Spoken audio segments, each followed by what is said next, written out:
主播似笑非笑，2号继续。周才面色凝重，准备开门。我焦急看向柳絮，期待他能有所反馈，但荧光字并未出现。忽然，我想到了某种可行性，对周才大喊：“倒着走回来！”周才扭头对我苦笑：“正有这个想法，姑且一试吧。”说完便走入黑暗。4步过后，前方果然出现了另一个周采，但凝视背影，便感鬼气森森。周采强压住颤抖，双腿开始倒退，退1步，退2步，退3步，前方背影也倒退了3步，就差临门一脚，周采却迟迟没有迈出。我心提到了嗓子眼，周采到底在等什么？蓦地，背影开始动了，他缓缓举起左右手，猛然掐住了自己的脖子。周采也被迫举手掐住了自己，这只鬼在反操控。我心一颤，对着屏幕质问：“这是怎么回事？”主播淡然道：“忘了告诉你们，替鬼不喜倒着走，倒行超过3步，他们就会生气的。呵呵。”我咬牙切齿：“为什么不在规则里讲清楚？耍我们好玩吗？”主播不好玩吗？周采突然感到身体不适，脸色由红变紫，青筋暴起，身子一点点变软。在即将支撑不住时，他突然180度转身，面朝大门。我们立刻上前扶住他，发现他只是因为紧张和恐惧而身体不适。不，我怔然呆立，心中充满了担忧。在我心中，周采既是挚友，也是主心骨，总能冷静分析，把控局面。现在看到他这么难受，我感到非常担心。3号，请继续。活动主持人提醒我们继续游戏。我深吸一口气，眼神转向柳絮，想鼓励他坚强些。杨姐尚未开口，柳絮却率先走上前，抱了我一下。他身上有种让人心安的沉香味，很好闻。错开的一瞬间，他用眼神示意我看他肩颈处，那是2个新鲜的字迹。8步。我瞪大眼睛，十分惊喜，却也不解。从上次的推论看，这个提示只有在关键时刻才会出现，这次怎么因我而出现？我来不及多想，卡着时间转身开门。进门后，仿若置身冰窖，似有许多看不见的东西贴着我吹气。我艰难睁眼，却瞳孔一缩，发现周采的线索似乎被什么拖走了，血迹很长，从地板向上延伸，仿佛被拖入了天花板。这个房间除了解谜，恐怕还有其他线索在伺机而动。我拼命压下恐惧，不断告诉自己，一定要复活他，一定要赢。我放缓脚步，竭力思考8步的含义。字面意思很好理解，向前走8步，但走4步就要人命了，何况是8步？忐忑走完4步，替鬼浮现。牛仔衣，高马尾，除了皮肤有些病态的灰白，其他与我一模一样。我稍作试验，轻轻侧头，他果然也转了过来，神情与我一般惊恐。忽然，他的瞳孔猛地一斜，贴在眼眶最边缘，死死盯向我。我心中一颤，立刻摆正脑袋，心脏砰砰乱跳，一咬牙，迅速再迈出4步，替鬼同步前行。8步已达，却没有任何变化。随着时间流逝，替鬼似乎有些不耐，他开始轻轻摆动手指，我的手指也开始不规律摆动起来。我惊恐发现，我对指关节失去了控制，甚至有向上蔓延的趋势。糟了，如果蔓延到手臂，他就能控制我了。线索不会有错，我一定忽视了什么。第4步与第8步差别是什么？间隔未变，姿势未变，变的只有环境。我观察着四周环境，应走了8步，已至512的深处，而替鬼永远在我前方1米，以至于他几乎贴在墙壁上。电光石火间，我忽然明白了，原来破局点在这里。我仰起头，使出浑身解数，用头狠狠向前一撞，应有1米的空隙，我扑了个空，前方的背影却狠狠刻在了白墙上。砰！替鬼颅顶碎裂，黑血四溢。替鬼斜倚在墙上，仿佛死去。我颤抖着，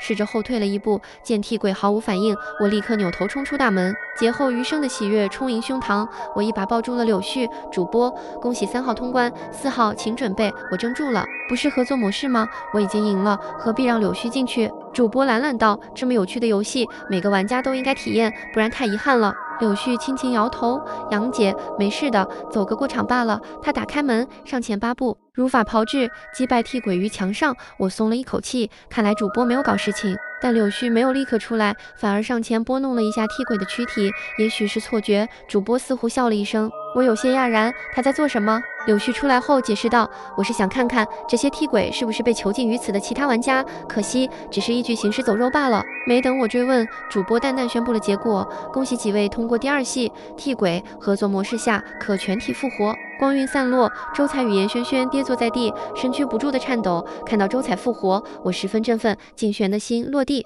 我们赶忙将他扶起，轻拍着背，没事了，我们通关了。3系即将开始，请移步612寝室，此次为独立模式，失败即淘汰，不可复活，大家一将。前一关我们能相对冷静，很大程度依赖于复活机制。潜意识里，今晚只是一场怪诞游戏，但现在性质似乎变了，真正的淘汰将近在咫尺。严轩轩攥紧拳头，脸色阴沉。周采双手抱臂，指甲却深陷皮肤中。前2关已是九死一生，现在没了复活机制，下一关还能剩几人？我感觉很疲惫，轻轻靠墙坐下，也选择了沉默。忽然，一个人影凑近，我抬眼发现是柳絮。他帮我挽了挽散乱的头发，轻声宽慰：“别怕，有我呢，有线索帮助，我们都会活下来的。”对上他那双明亮的眸子，我看到了平和与坚定，忍不住鼻尖一酸。我低头轻轻靠在他身上。今天的他与印象中的那秀女还不太一样，既亲近又陌生，似乎自神秘线索出现后，他整个人便隐隐不同。但生死之间，我没有精力多想，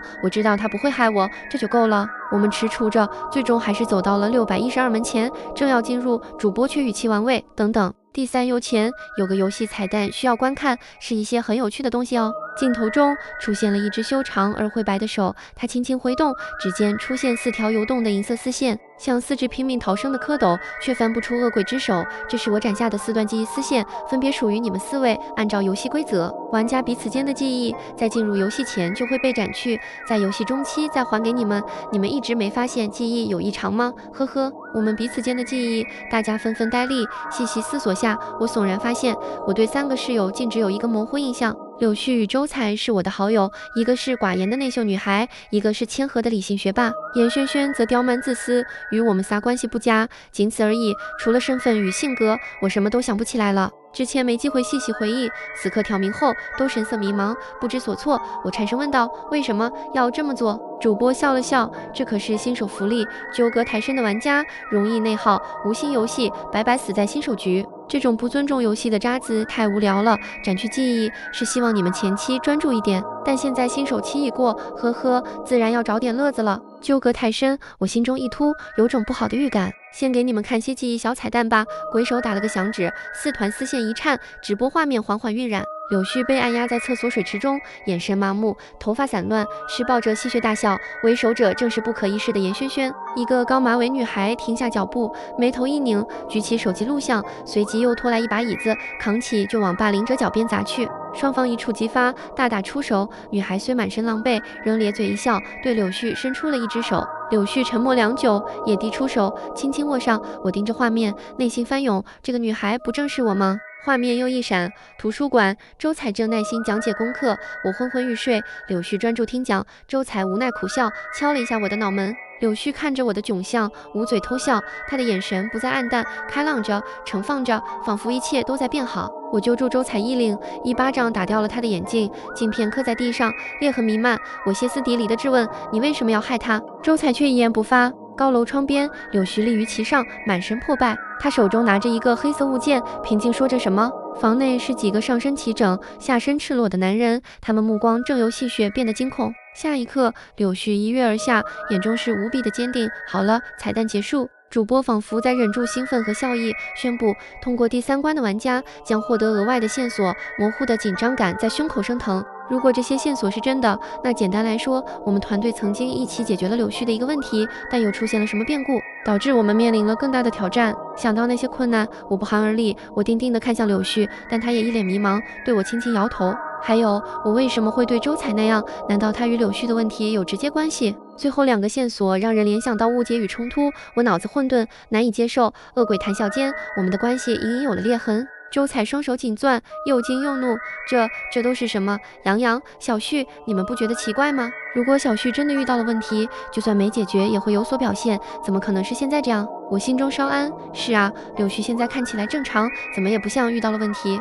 他先夺走我们的记忆，又播几段似是而非的画面，不就是想扭曲事实，进而分裂我们吗？周采说，下一关是独立模式，让我们产生猜忌，增加他在意的游戏性，恐怕才是他的真正目的。主播戏谑道：“没错，合作模式的温床太无聊，各怀鬼胎才精彩。至于画面真假，活过下一关便知，何必这么急切？是对自己，还是对你们的友谊不够自信？你这样反而很可疑哦。”周采一滞，无助地看着我们，双眼通红，不住地摇头，坚强如他，此刻也在崩溃边缘。我忍无可忍，大吼道：闭嘴！玩弄我们很有趣是吧？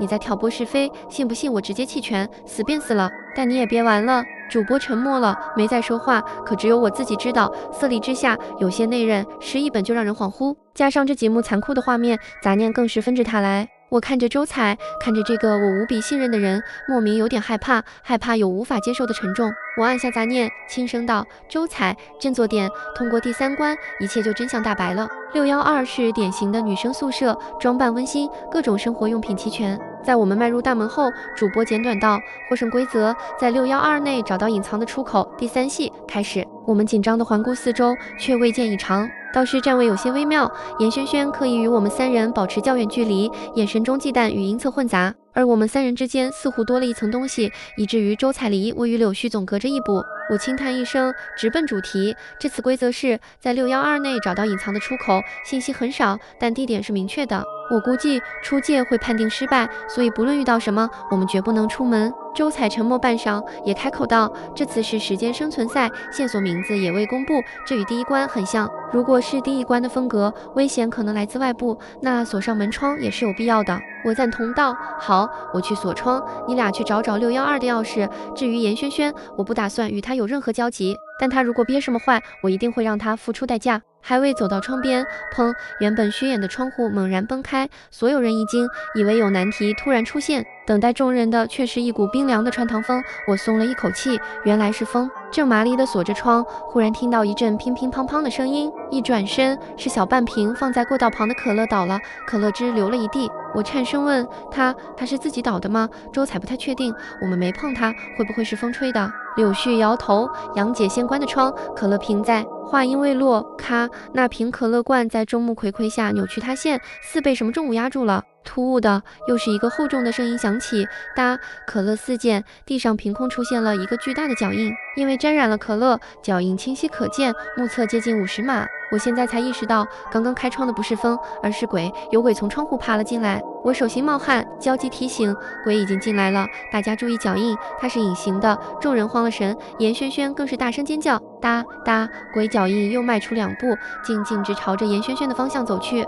严轩轩抖若筛糠，慌乱中拿起一把凳子，试图防御，下一秒，凳子猛地挣脱他手，悬浮在半空。砰！凳子就像纸糊的，被按压为齑粉。严轩轩呆立片刻，忽然看向了我。也许是我离他最近，他开始不顾一切地朝我跑来。我心中一突，他想祸水东引。我拿起阳台上的一个塑料桶就朝他砸去。哐！严轩轩身形受阻，顿了一下。下一刻，他头发向上飞腾，似乎被一双手拽住，狠狠向后拖。严轩轩双手死死拽住宿舍床杆，双方拉扯中，他忽然目眦欲裂，吃，他的头发连带头皮被连根拔起。断发与皮肤组织混着血液飞扬，散落在我眼前，心气钻入鼻腔，我有种强烈的反胃感，不仅是生理上的，更是对生死的战栗。严轩轩哀嚎着扑倒在我脚边，死死地抱着我的脚，脸上血污与泪痕混杂。看着这幅惨况，我莫名有些兔死狐悲。鬼脚印越来越稀薄，但仍可以看出他正一步步逼近我和严轩轩，隐身加上恐怖力量，这是近乎无解的死局。我僵立在角落，只觉身子重若千钧，不行，绝不能坐以待毙。就在我绷紧全身，打算舍命一搏时，手机屏幕忽地亮了。412寝室群中，柳絮发来信息：别发出声音，屏住呼吸，我们看不见他，他也看不见我们。看来柳絮又触发线索了，我迅速蹲下，捂住了严轩轩不断哀嚎的嘴，再将手机静音，把柳絮的提醒放在他眼前。他立刻僵住，连呼吸都停住了，万籁俱寂。612再也听不到一点声响，没有了声音来源，硕大的鬼脚印猛然顿住，一阵愤怒的啜泣声诡异飘荡。他似乎迷路了，开始在原地兜起了圈子，死里逃生。我只感觉心脏都要跳出嗓子眼。借此机会，我用巧劲挣脱严轩轩，无声地拉开距离。此时，我们4人各占据一个角落。柳絮又发来消息，血字提示呼吸声也会被他察觉。我们得确定一个策略，所有人注意离鬼的距离，一旦鬼离你较远，必须立刻呼吸，等鬼脚印稍微靠近，再立刻憋气。我眼前一亮，这个办法很巧妙。不仅可以轮流呼吸，还能把鬼溜得团团转。果然，接下来鬼脚印奔波于我们4人之间，却再也碰不到我们分毫。几个回合下来，倒计时只剩4分钟了。我刚有所松懈，又发现一个致命问题：之前凭着可乐汁与严轩轩的血迹，巨大脚印才得以显现，但经过来回走动，鬼脚印愈发稀薄，现在更是完全消失了。我心一沉，不敢再呼吸了。我们必须找到一种方法来标记隐藏的鬼，以便在不被发现的情况下找到出口。我焦急地扫视屋子，寻找任何可以用来标记鬼的液体，但连一瓶白水也看不到。糟了，未知才是最可怕的，它现在可能出现在任何一个地方，也许下一次呼吸就会招来鬼的注意。胸腔中的氧气越来越少，恐惧在临。我望向柳絮与周采，他俩也脸色难看，真的没办法了吗？我余光瞥到严轩轩有所动作，他摘下了自己的智能手表，